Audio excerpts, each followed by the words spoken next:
and welcome to Social Installations Creative Singing Season 1 of The Road Trip. I am your host, Danica Dinsmore, with my cast and crew, Lori Watt, Maury Bernstein, and Scarlett Chen. Say hello, ladies. Hello. Hey! Last week, I revealed my thing, which was once we get to Nelson, I will be cutting off the long locks of my hair, which have been crocheted in place for nearly 6 years.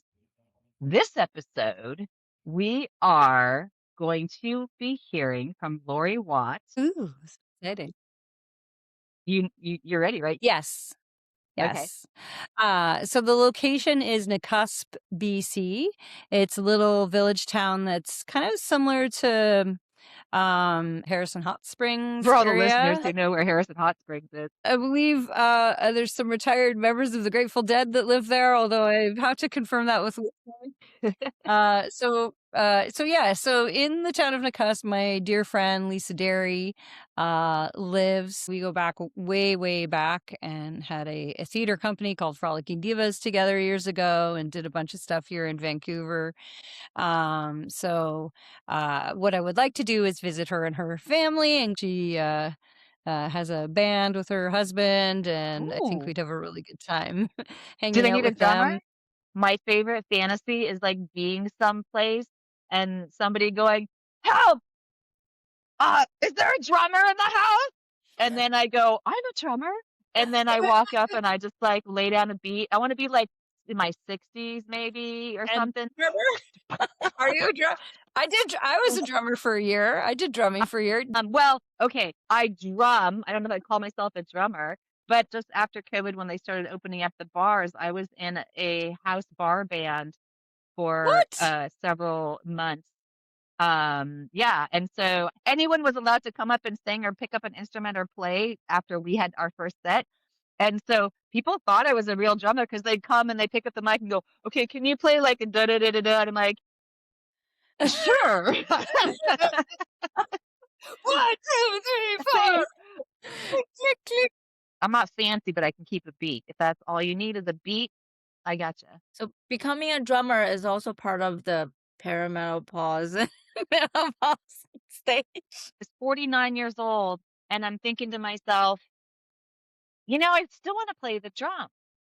Who am I to say, "Oh, you can't do that. That's silly." So I started playing the drums just before I turned 50 years old because I just fucking wanted to play the drum. Tapping! And Maury apparently Tapping. took up tap dancing. Woo! There's my rhythm instrument. Any woman out Nice. there who thinks at 50 years old that you can't start something new, bullshit. I've never seen Molly Shannon on SNL. For the people who are just listening, Maury got her tap shoes out and tapped them together. And she also, when did you start skate school? I was still in my 40s Oh, when I took up ice skating. but still, Oh, amazing. that's risk taking right there. Taking up Yeah, something yeah, new, ice yeah, skating, yeah, for taking sure. up tapping, taking up drumming, taking up stand up comedy. Um, so I'm ready. Yeah, okay, all right. So one of the things I was really thinking about, what you shared about going through the process with your mom and her passing. And as you know, I'm also caregiving to my stepfather since my mom passed away. Mhm. And it made me really think about what it means to be a woman and all the things that Mhm. all the caretaking and the water carrying and all the space that we hold for people as we're doing that and going through the different phases of our life, the sandwich generation. And so what I would like to do, should you choose to join me on this journey, I would love to do a breath work type workshop by the Arrow Lakes, and I'm personally going to write a little poem about what it means for me to be a woman and release whatever needs to be released out into the water, and just have kind of a ceremony by the Arrow Lake there in the cusp. So that's something that I would like to do Nice. and invite you to sing or write something or have a stand-up comedic thing in the water. I don't know, like whatever speaks to you, but with the idea and theme of what it means to be a woman, whatever that is for you. Mhm. Is there a breath work workshop in particular, or are you leading this with us, or is there somebody who's leading us through it? So Lisa and I have both attended the National Voice Intensive, Good. so we both can facilitate something, and then I would lead into the, um, yeah, What's the National lead into Voice the. in Intensive? It's a 5-week intensive around breath and voice, and using Shakespearean text. It Oh, was I wanna learn that. I wanna learn that sounds fun. So, how does the what it means to be a woman and breath work intersect for you? That's a very good question. Thank you. I think for me, it's about getting into the body and getting into grounding into the earth and feeling what it is to be, uh, and just filling up the space. Filling up space. Yeah. I like that. Yeah. I think that there are a lot of women who are afraid to take up space. Mhm. I Yeah. would say that's true. I also think that there's times in our life where we can shrink due to things that might occur for us in our lives too, and I've seen that happen to women. Been reading about polyvagal theory about the physiology of emotion and the way and also psychology and those kinds of things are in the body, and so that idea of breath work and creating a I guess a more responsive relationship to the parasympathetic nervous system too, which creates some of that sense of security Yeah. that then empowers an individual to take up space and use the fullness of their voice, both physically and metaphorically. Mhm. Mhm. Yeah, and I think as women, we need to be taking up that space now more than ever with everything that's going on in the world that's Mhm. telling us that we're not entitled to. And it can be an act of rebellion just to be in our bodies and just be. I think women probably are the ones that forget to breathe sometimes. We've been told that we should hold our make our belly smaller, flatter. And so like we're being trained subconsciously like breathe lighter and eventually lead to forgetting to breathe and all Mhm. these breathing exercise just remind me, oh yeah, you should like people should breathe like I should breathe like this, like deep, like Yeah. fully breathing instead of just try to look good. Like Usually gasp yeah. for air like a fish, Oh my gosh. like, but Oh my gosh. all the way from deep within the belly. Yeah.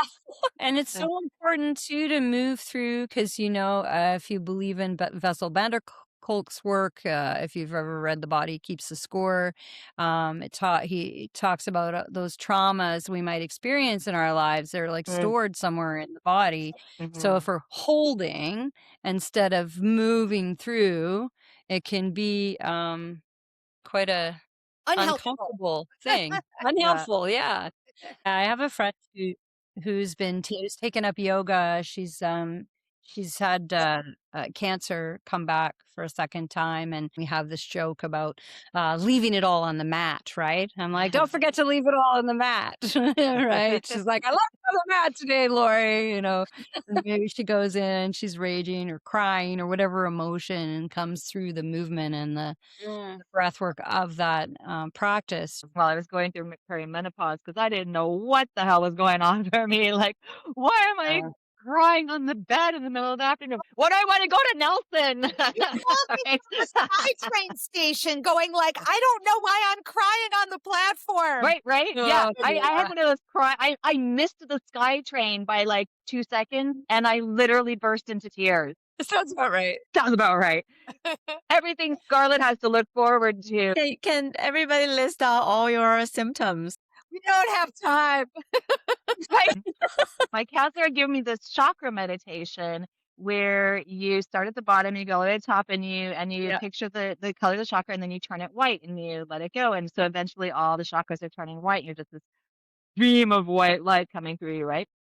Every time I got to my throat chakra, I couldn't breathe. My throat would Oh, close up. Your communication chakra. And it makes sense. How many times have I held my tongue? How many times have I been the diplomatic one, or the one that keeps people happy, the one that doesn't rock the boat? Well, that person is on the mat. And it's interesting that you're a writer, right? I'm a writer, and I thought like being a writer, we might not have that expressing problem, but no, We can hide on the page, and we can hide on the stage too. Yeah. We can be a you personality on the can, yeah. stage, Mhm. right? Yeah. I can relate to what you're saying because when I've been really angry, there's been a couple of occasions in my life where I've literally lost my voice because I was so mad about an injustice that had happened. I couldn't even speak. This is the weirdest like character thing ever. When I get super angry, I get hyper articulate. I start using vocabulary I don't even know I know. It's like you're Like once I possessed. calm down, I'll be like, I don't even know that word. Did I use it right? All of a sudden I get very quiet, focused, and start using very big words. You know I'm pissed. Like Maybe we should make Maury angry on our trip. Just to hear what comes out of your fun. mouth. I get angry. I'm like, fuck balls. Maury gets angry and goes, well, the equilibrium of the I can't even. antediluvian. I'm making notes. Maury, I have a question for you, Maury. I'm curious if you channel any of that into your puppets. Oh, I did. Yeah, a few years ago, I took Holly, and she was doing a little podcast herself. Amazing. Holly is a sock puppet, and she's kind of my daughter. She's lovely, and she's got a heart of gold for sure. But she like there was a lot of stuff going on in the city government that just got her cheese pretty bad, and so she did a little podcast called Socks in the City. I love it. One of my favorite things about this particular podcast is I was recording it at the downtown branch of the public library. Yeah. And the little sound booths there have windows, right? Oh. So I'd be like under the table, right, with Holly up there. And so like if you were walking by, you wouldn't see me necessarily. You would just see Holly sitting at the table. Puppet. So like how many times in the background you'd see somebody like walk by and then back up and do a double take? Nice. That's amazing. It's awesome. Oh my gosh. Yeah. I love it. That's the answer. Well, so thank you, Lori. And by the way, you said if you should join me on this endeavor, this is like improv. We're not allowed to say no. We have to say yes. We are not Yes. allowed to say no. So, Okay. and I should add a caveat that we have to say yes with enthusiasm as well. Like, no, yes, I'll do my breath work. No.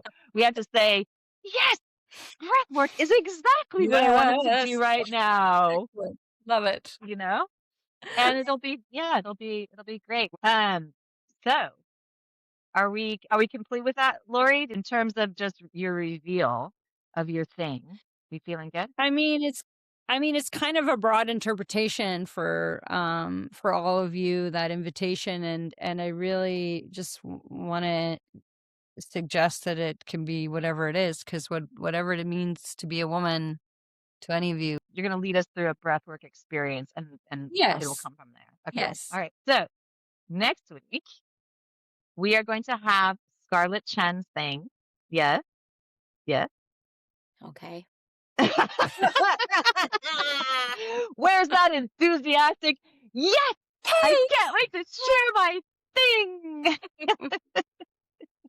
Well, we will look forward to that. This is Danica Dinsmore on Social Installation Season 1, The Road Trip, signing off for now with Maury Bernstein, and Scarlett Chen. We will see you next time. Bye. Ciao, ciao. Bye. You've been listening to Social Installations Creative Thinging, Season 1, The Road Trip. For more information on how to fund, go to socialinstallations.com.